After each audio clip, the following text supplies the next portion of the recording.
And without further ado, I'd also like to say thank you very much to the UK Minister for Science, Research and Innovation, Minister Freeman. Thank you very much for saying a few words to close our conference today. Well, Catherine, thank you. And can I just start by thanking all of the GNOSIS network and everyone who's been involved in putting this together and what's been a brilliant program today. I've been following on Twitter through the hashtag and can see the depth and level of some of the sessions. It's been a really, really great day and an important event.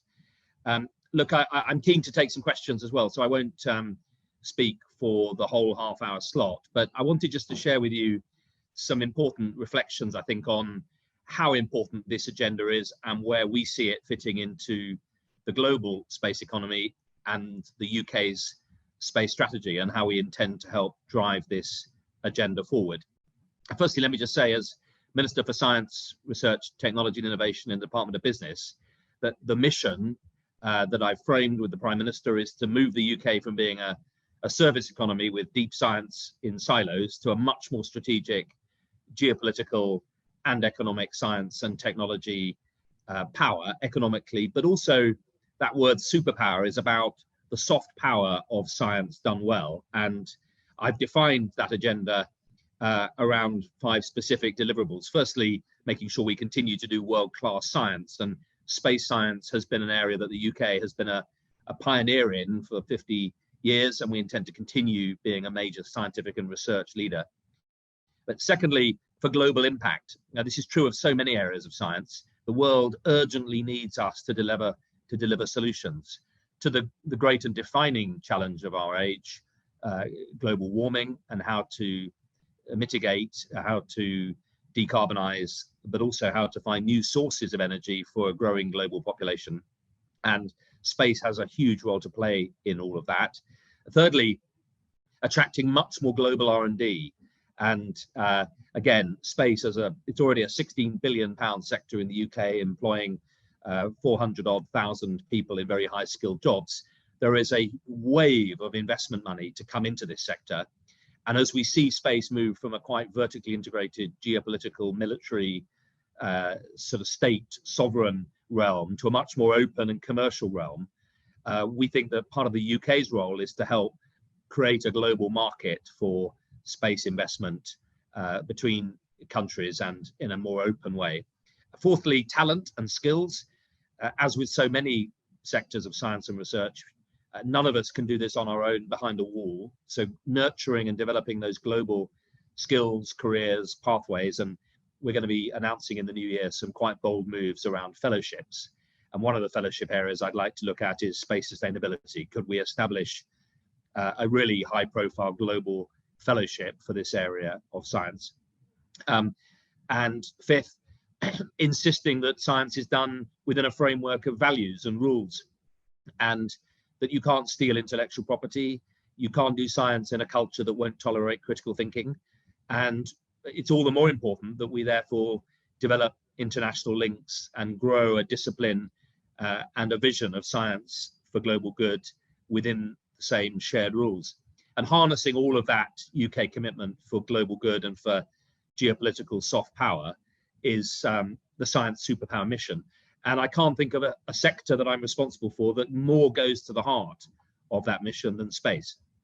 I mean, life sciences is a hugely important sector as well, but I think space takes us to the new frontier, the areas where the new rules are being established, where the global geopolitical race for science and technology sovereignty clashes head on with the urgent global need for investing in the commons and supporting our shared space and making sure that we build sustainability into space in the same way that we have done in the Antarctic and that we needed to have done in other areas. So it's the new frontier of sustainability in terms of understanding how this fragile planet works, how the ecosystem works, and making sure that we can harness our understanding of the universe to drive sustainability back on Earth. So I genuinely believe that this agenda is absolutely key to all of that, and that's why I wanted to join you today. So what are we doing in the UK to try and help turn these warm words into actions? Well, various things. Firstly, in our 10-year space strategy last year. We made sustainability a cornerstone of that strategy, and we're serious about it, partly because we think it's what responsible leaders should do, but also bluntly because we see it as becoming a very strong commercial sector, and we want to insist that harnessing the market with smart regulation is key to mainstreaming environmental sustainability in this economy. So that's why, firstly, I announced last year that we're going to use our regulatory freedoms to set a UK regulatory standard, a kite mark developed with industry to support the reduction of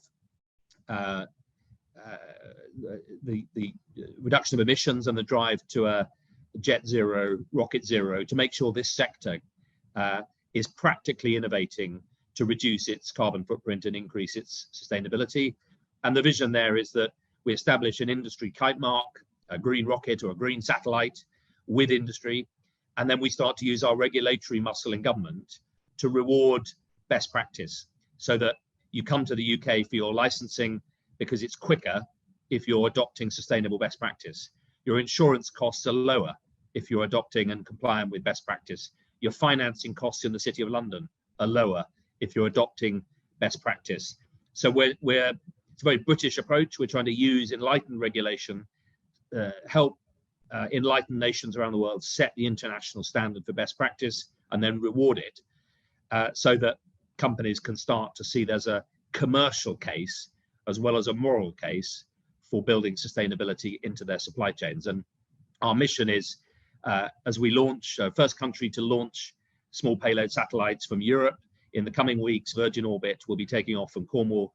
That satellite payload, 9 satellites. In next Virgin Orbits, we're going to be looking at how we can properly monitor, measure, and manage the environmental sustainability and footprint of the payload as well as the launch, and start to use that as a test bed for sustainable launch. Secondly, we have invested heavily in this through the UK Space Agency. Over this 3-year funding round, 21 to 24, we're investing about 7 billion into the UK space economy. 3.5 odd billion I'm responsible for on the civil side through the Space Agency, and 3.5 odd billion through the Ministry of Defence on quantum and Earth observation and various other technologies. And we're making sure that the sustainability piece is central to the UK Space Agency's missions and programs. Thirdly, at ESA last week, you will have seen that we increased our commitment to the European Space Agency. It's a total from the UK of about 1.7 odd billion over the next set of programs.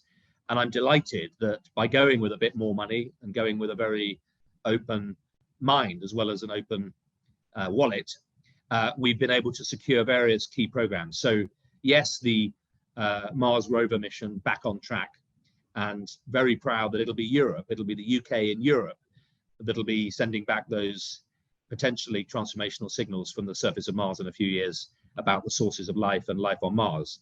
But crucially for this agenda, we've secured Vigil, the space weather program, flagship UK-led mission to build protection against extreme solar events. Hopefully there won't be any catastrophic solar events, but we want to make sure that we're policing, monitoring properly. It's good for the whole space economy, but it's also good for the technologies and the supply chain in that space. ADRIOS, I was absolutely passionate about making sure we secured the ADRIOS program for sustainable growth. This is a mission to demonstrate safe debris capture and removal. So showing how we might develop what I call the AA of space, being able to make sure that those launching satellites will be able to buy a service that'll provide their satellite with refueling, softwaring, and retrieval in service, in-flight service, and potentially retrieval. So that whole suite of services is available, and the ADRIOS 1 and 2 missions are completely key to that. And then COSMIC, of course, covering severe space weather, near-Earth objects, and clean space sustainability.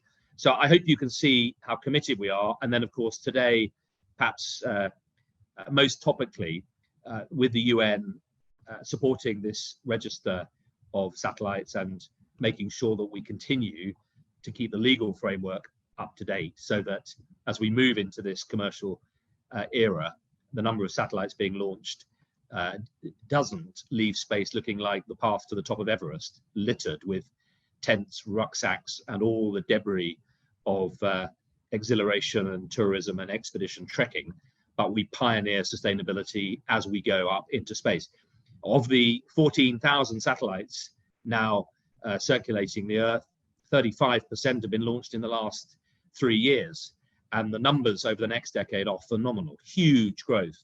And if we get this right, we get the legal framework right, we develop the science and the technology now, we ought to be able to make sure that this space economy and the space science allow to generate both a sustainable approach in space, but also harnessing space science to better understand the sustainability on Earth and to develop the technologies that will allow us to achieve what we currently need large amounts of energy, water, and oxygen to do with micro quantities. So the technologies that allow us to use the moon as an Earth, as a space station, to allow us to have astronauts at the ISS. All of these technologies are technologies that can also be applied back on Earth.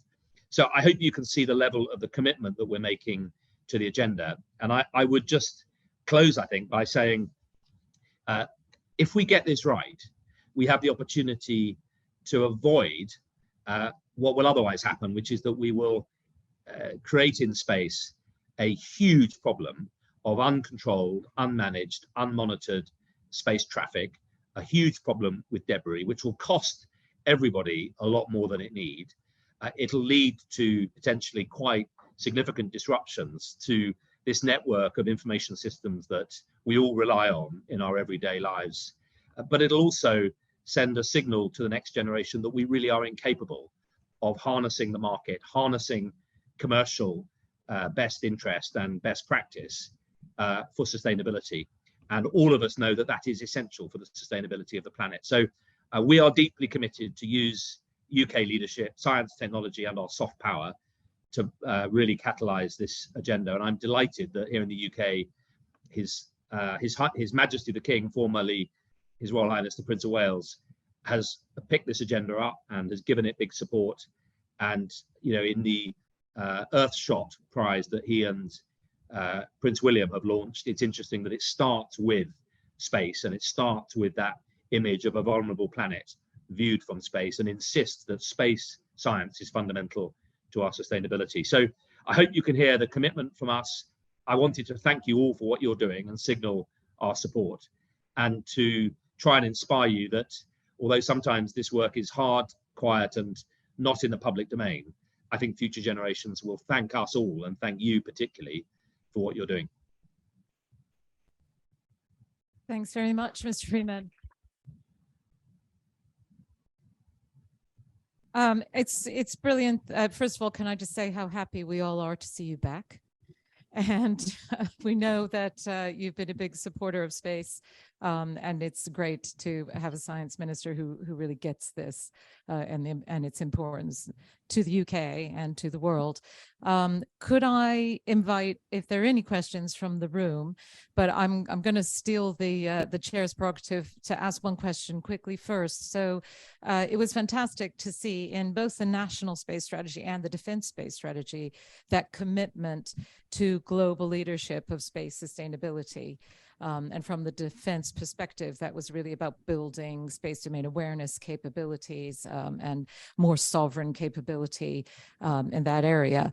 What I was curious, out of those 10 priorities in the strategy, will we be seeing a more focused, specific action plan, delivery plan on the sustainability priority in there? Is that going to be published at some point? Yes, it's a great question, and to be honest, I think the space strategy that we set out, to me, is more of a prospectus of the 10 things that we intend over the next 10 years to really move forward on and invest in and to help lead. The strategy to me is which ones we do first and where we deploy our funding, but also our leadership, and how we will try and make sure those 10 different work streams support each other, rather than think of them in individual silos. And we are literally in the process now, post the autumn statement here, and I'm delighted to confirm that despite the tendency in treasuries when money is short to raid the science budget, the Chancellor and the Prime Minister have helped me in making sure that that has not happened, and all of our R&D budgets are secure, and that's a 25–30% increase on what we were investing. And basically, I'm focusing on space sustainability so heavily because I think it is the absolute key to both inspiring people all around the country that this isn't, the space sector isn't some sort of game for billionaire space tourism, but it is actually about us building sustainability into the very DNA of the new frontier of the new economy, and harnessing what low gravity, zero gravity space life requires us to be able to do in terms of breakthroughs in energy and battery and in all of those technologies that astronauts and the space station rely on, to apply that, use it as a test bed to bring those technologies back to Earth. So I hope you can hear loud and clear that I've decided that space sustainability will be in the first cohort of the 2 or 3 things that we do. And as part of that, yes, it's the science and the research and the technology and the ESA programs, but I'm absolutely determined to make sure we also use our regulatory flexibility, leadership outside of the EU to good effect. And that is not about, you know, slashing and burning. It's about making sure that we move more quickly to set international standards. And as part of our international science programs, I'm looking at both deepening our bilateral science research, technology, innovation partnerships with, I've been to Israel, Switzerland, next stop Japan, but also establishing some global partnerships. We have to be realistic. I mean, China's spending 240 billion a year on science, America 300 billion, Europe Horizon is 100 billion over the 10 years. But I think there are some issues where Britain can use the flag, use our traditional convening power, soft power, our G7 role. I was at the G7 this last year and highlighting this as an agenda. And safe space is one of the areas that I think we've got an opportunity to help bring some countries together.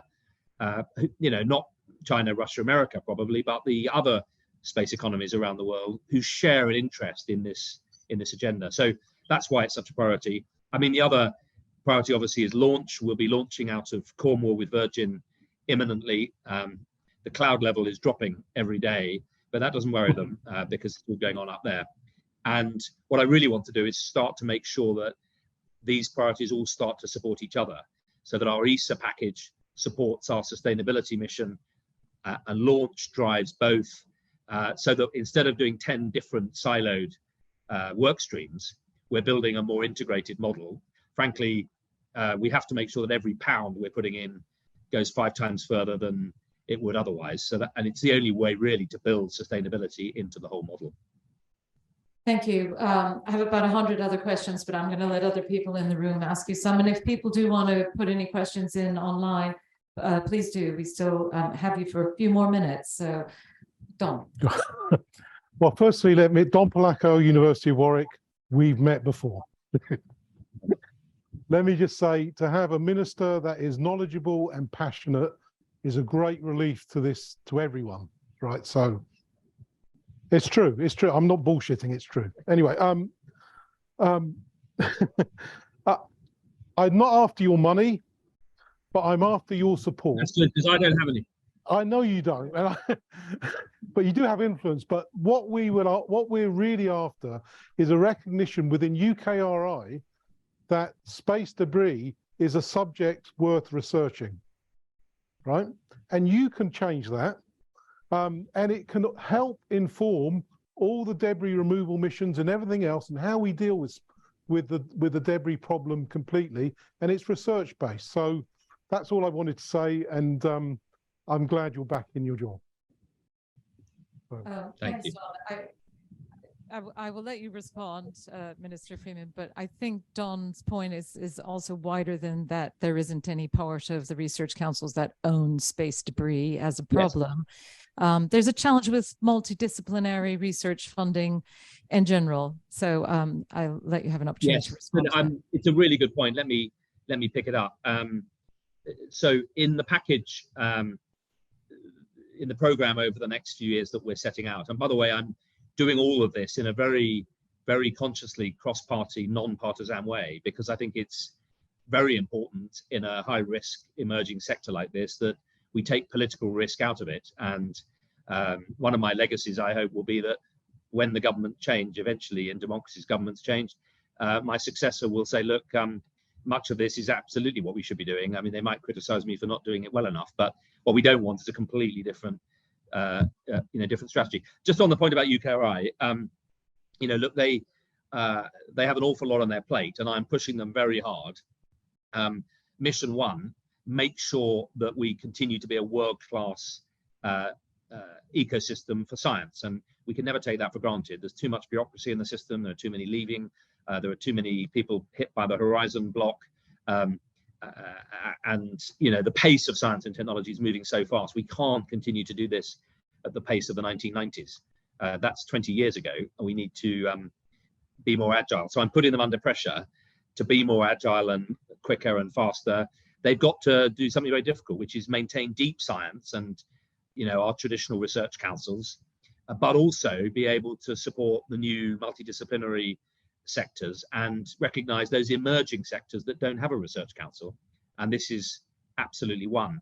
To be honest, I'm focused more in terms of this agenda, in terms of, some of the UKRI cross-cutting multidisciplinary stuff should speak to this and the work that one or two of the research councils are doing, but I'm also looking at Innovate UK to make sure that that we've given them a 50% uplift in this next 3 years. Innovate a part of UKRI, and that Innovate look very closely through the Catapult network and through the links with research universities to make sure we're building that deep relationship between space sector and space science, and use these ESA programs and the space agency programs to that effect. And crucially, as part of our international science plan, I'm looking at fellowships, industrial innovation, and global collaborations. And I think in there are big opportunities for the space sector, both in sustainability fellowships, in partnerships with industry around tackling big challenges like this, and in establishing international collaborations between companies. So I am on it. I don't want to say to UKRI that you have to do everything at the same time. I think my job is to make sure that across the ecosystem, we're supporting deep science as well as industrial investment. I absolutely applaud the fellowships and all those other initiatives. Do you want to come up and ask your question? Come on up, because otherwise the minister can't see you. No, Minister, good afternoon. Nick Ross, Naiparo Company, and actually a recipient of a UKRI fellowship myself that ended a couple of years ago. So yes, and actually not planned, but I was very intrigued and very, very happy, and I think many in the room will be excited to hear about these. And I was just wondering, I appreciate it's nascent or early, but will these be academic based, or held at universities, or industry led, or obviously interdisciplinary and intersector? Is there anything more, or should we wait to the new year for more details? Well, you should definitely, in the new year, we will be setting out both the plan for improving our ecosystem and the fellowship model, and also announcing our first few. But just to kind of answer the question at the moment and give you a sense of what I'm trying to do here, it's firstly to recognize that in the end, for all the equipment, infrastructure, machines that go ping, it's people really that make this work. Like any business, a great team can make lousy technology. You can build a company even if the technology isn't the best in the world. The best technology in the world without great people isn't much use to anyone. So the people bit is really key, and I'm quite worried that at both deep academic level we've got too much bureaucracy, and other ecosystems around the world are getting more attractive. But also that the way we do the funding isn't necessarily rewarding either real excellence, which I think should be rewarded with more block funding, so that once you prove your research, your laboratory is really world class, then I think the prize for that is you have to fill in fewer and fewer grant applications every year. So there's a sort of it's a funding evolution point, but also making sure that we support both nurturing the best talent here, but also attracting the best talent here and retaining the best talent here. So what I'm thinking of is there's a suite of initiatives here. And the early stage career, it's really important that we have some early stage fellowships that are hugely attractive. Just to tell you a story, I recently met at the Max Planck Institute a brilliant Oxford bioscientist, a woman in her late 20s. She's won the prestigious Max Planck Fellowship. It's 10-year funding for her, 10 years for a research assistant and a technician. And she's got the choice of the entire 80 institutes in the Max Planck family. And they're all bidding for her. Amazing. And when I asked her, do you have a link with Germany? She said, not before this. But the chances are she'll quite soon have a German partner, she'll have a German family, and she'll be in Germany for 20 years. And she said, Minister, there is nothing like this in the UK. Well, I intend to make sure we do have some early stage sort of post-PhD fellowships that really give people at the earliest stage of their career, when life is insecure enough. It's easy to be an old fart like me and be in your 50s or be a successful professor. But it's the people at the beginning of career, we've really got to help them. Secondly, the mid-stage career, the real stars who are anchoring our great laboratories and our great teams.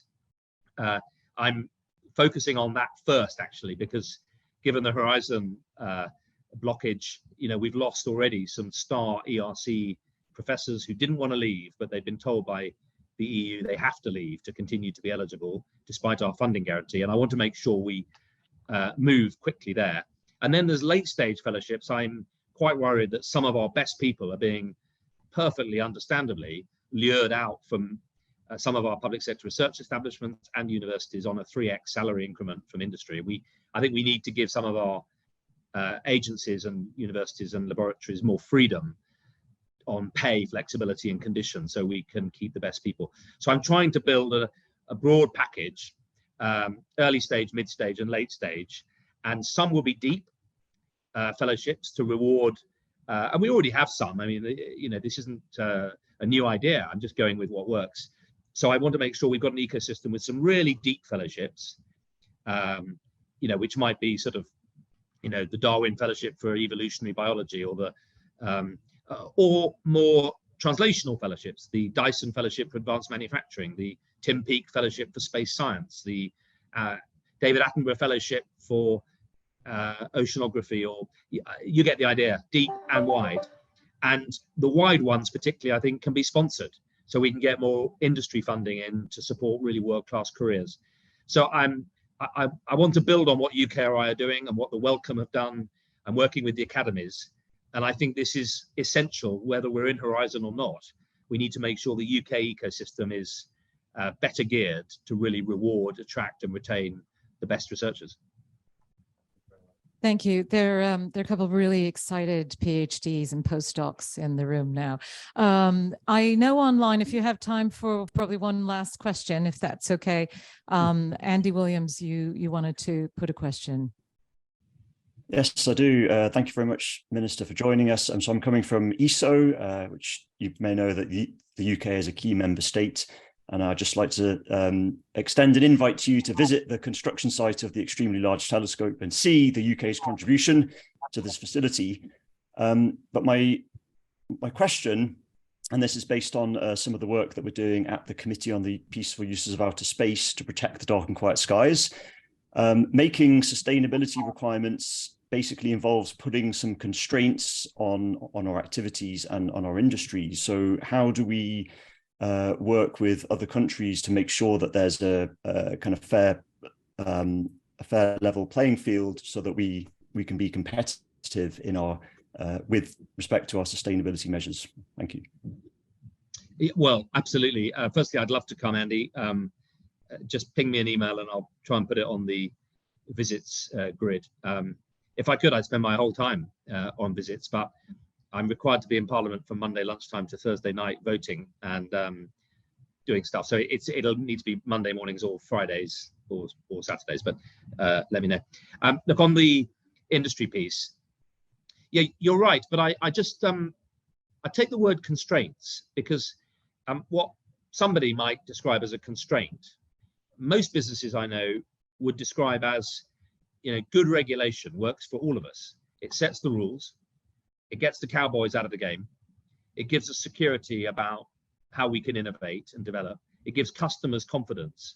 So I believe that good regulation is absolutely fundamental to building investment appetite, to building confidence in emerging sectors. So, I mean, yes, it's a constraint on those who would chuck junk up into space recklessly without any proper consideration for impact or in-flight servicing or retrieval. But I think as this economy develops and grows, I think more and more people will start to say, I don't want to be a junk space cowboy. I want to be in the sustainable space club. And not least because everyone has customers, everyone has accountability, everyone has investors who are all, thank the Lord, increasingly accountable. And the metrics of accountable investment are driving everyone, thank the Lord, to be more responsible. So that's the first thing. Second thing, I think you ask any, I used to be a technology venture capital investor 15 years. There's enough risk in technology anyway without too much regulatory risk. But what you want is some really clear principles and some clear rules, so you know the rules of the game.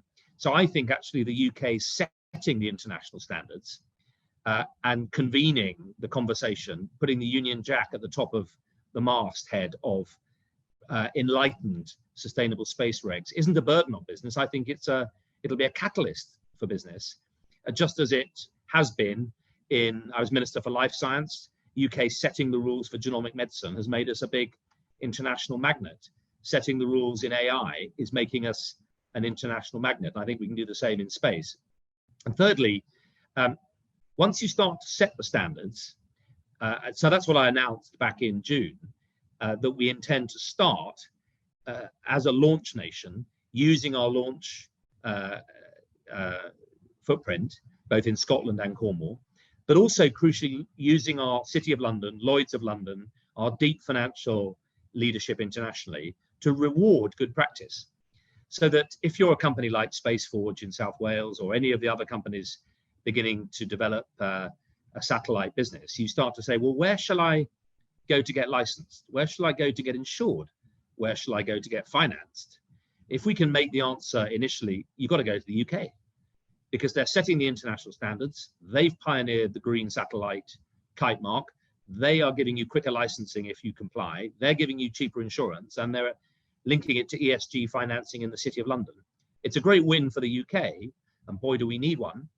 But it's also, I think, it'll quickly show, and this is really the nub of your question, if we do it as I'm proposing to do it with Australia, Norway, Switzerland, Japan, Australia, and other space nations who all have a shared interest in this, I think we'll quickly have a safe space, clean space club that is setting and joining, hopefully, the UK lead and saying, we're with you.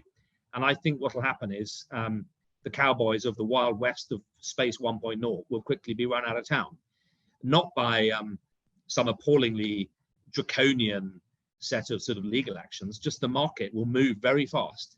And harnessing the market for safe space, I think, is the only way to really make it sustainable. As we've seen in sort of mainstream terrestrial economy, we've been meeting in summits for years, agreeing we need to tackle climate change. It's only when you really start to measure, track, monitor, and reward that the great machine that is capitalism will start to redeploy its resources. I think we spent 30 years beating up on capitalism before we spent the last 10 years realizing that it has to be the solution to its own problem. And I want to make sure in space that we harness it from the beginning. Thank you. Thank you. I know now we've run over time, so I just want to give you a last word if you have one, and then we will let you go back to the rest of your day job. Thank you, Katherine, so much, and to all of you, genuinely. I think my final message is, I think just to try and break down the silos. It's very easy for space scientists, and I still sometimes get critical messages saying, don't get distracted by missions and money, and it's all about science. Well, it is, but science needs funding. And the best catalyst to science is missions. And I just deeply think that if we can align our space science with emerging companies, with regulatory leadership and international collaborations, we will drive the global space economy more quickly to embrace what we all need. So I think that's my parting message. And I'm committed to try and make sure that we do some joined up work across BEIS and MOD at the heart of government. I think this is a sector that we could really establish some leadership in, which would be good for Britain, but even more importantly, be good for the world. Thank you. Thanks very much. Thank you.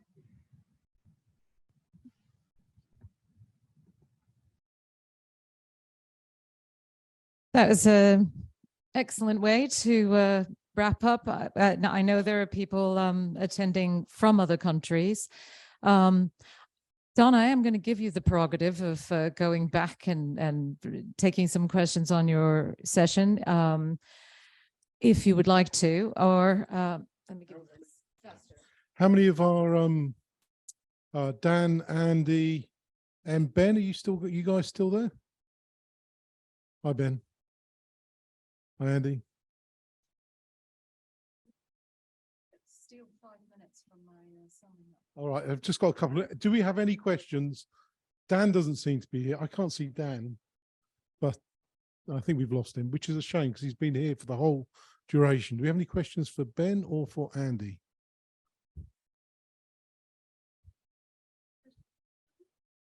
There's one online, which Ben answered online. People in the room.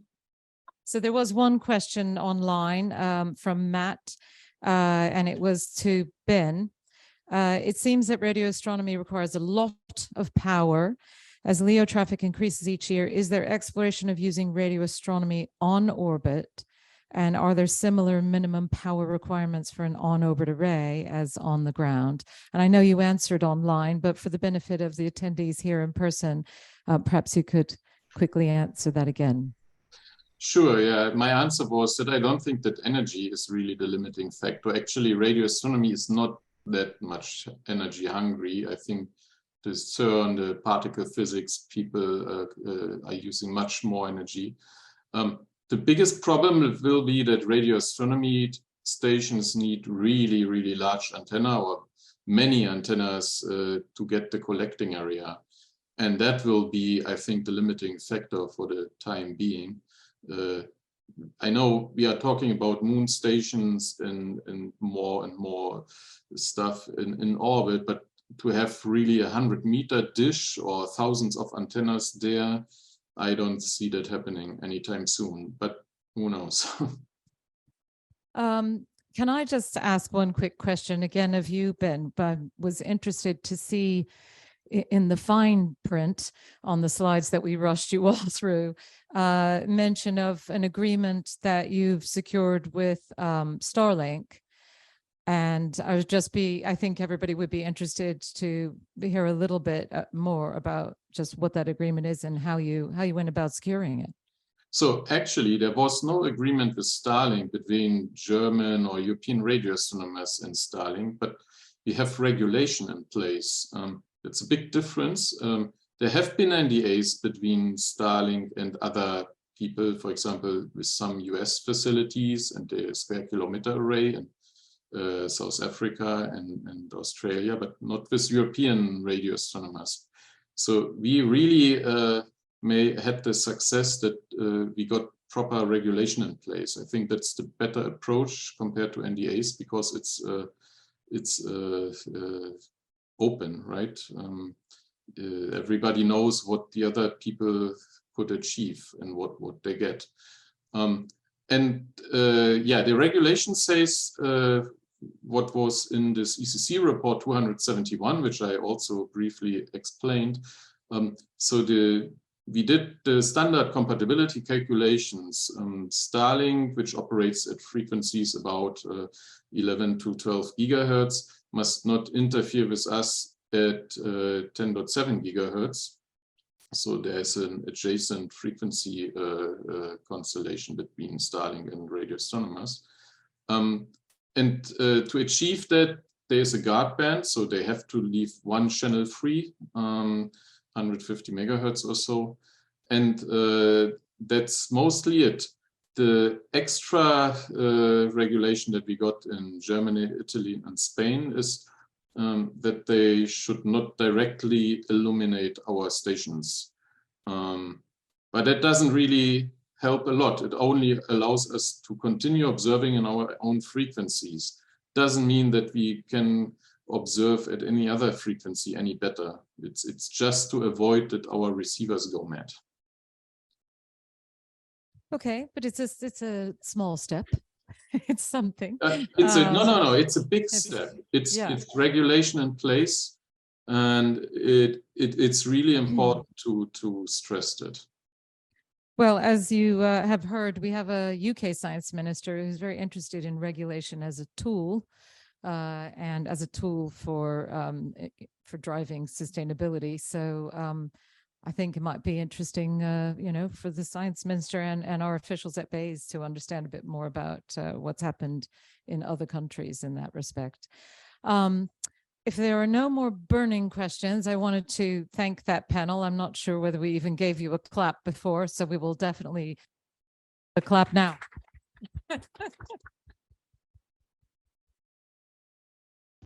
Well, thank you. This is Dan. I'm hoping for some collaboration, maybe not necessarily with us, but maybe some world indigenous people around the world, just to get something started, because I think oftentimes starting something is the hardest. And so I just wanted to mention that. Thank you. And actually what that made me think of, Dan, was just actually how engaged our new king is here in the UK in sustainability, in space sustainability, and in the Commonwealth. Just very interested in the UK's relationship with a lot of those small island nations where actually indigenous people are really critically looking at this through a different perspective than, many of the rest of us possibly in the sector. So, so there is probably an advocate to be harnessed, King Charles II. Thank you very much. And it just remains for me to close. It says here I'm going to sum up. I don't think that there's much summing up that I can do, really. I was just going to steal Peter Death's view from this afternoon. Security is all our responsibility. Sustainability is all our responsibility. Julia also, I think, made it clear that inspiration and recruitment is all our responsibility. And Purvi's remarks that space for all, is really summed up this 2 days for me. It was fantastic to have so many speakers from so many countries, from so many different perspectives. And I really appreciated the people in the room who have traveled and come in person and braved, travel, people coughing on them on the train and all of those things in order to actually be here in person. I wanted to thank all of those speakers, all of the attendees. I wanted to particularly also thank our sponsors, CGI, Astroscale, DSTL, STFC, and all of the supporters who hopefully you have seen online and around the room here today. I did want to just make a couple of announcements. So the videos of the conference will be available on the website. Might take us a few days to get those out, but by all means, go back, check out anything that you missed, share the links, spread the word. The other thing that I wanted to say is to please look at the website for the future events in the program. The conversations over the last 2 days have given us a lot of ideas for things that we would like to do next year as well. But our next event is on February 23rd, and it will be a webinar about how the whole community can participate in those standard settings bodies like the open-ended working group. Well, they're not setting standards, but that one, IADC, et cetera. So if there's anybody who is thinking, well, I would love to have my voice heard, we have some information we'd like to share, then please come to that webinar. And we'll have a discussion there about how people can get involved in what seem to be sometimes very far away bodies making decisions and not, hearing from all of the community. And I think I wanted to say that the feedback form is already on the website. Quite serious. It's our first hybrid event. Please, please, please tell us your views about it and how we can improve future events. And a plea from Teresa to leave your badges on the way out. We're all about sustainability. Please don't take that home and chuck it in the bin. You can just leave them on the table at the end of the room. And I think the last thing from me is that I wanted to thank the whole GNOSIS team for putting this together. But in particular, I wanted to thank Teresa Harrison and James Blake for the hours and days of work that the two of you have put into the curation, organization, logistics, administration, finding the funding routes, to make it happen. And it's been a real labor of love, and this has been a fantastic outcome. So thanks the two of you very much. I think they deserve a round of applause.